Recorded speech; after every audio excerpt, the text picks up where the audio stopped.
Oras natin, 6:05 a.m. Ipinahayag naman ni dating Pangulong Rodrigo Duterte na handa na siyang lumipad pabalik ng Maynila Yan na. Oh. para harapin ang mga nag-aakusa sa kanya, lalo na si Paduano. Oy! Diyan ho sa House Quad Committee. Bukas. Sa ilalim naman si Digong sa isang undisclosed medical procedure Yan. para maklear siya sa flight.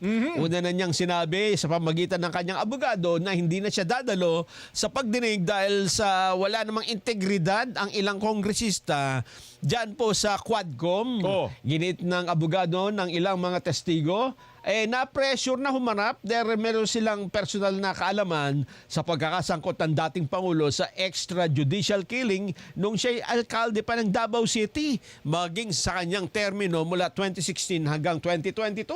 Sinabi pa ng dating Pangulo Na? na Digong na Oo. Paduano, harapin mo ko. Humanda ka pagdating ko dyan. Sinabi? Sinabi ng Pangulo yon. You are putting words in my, The horse.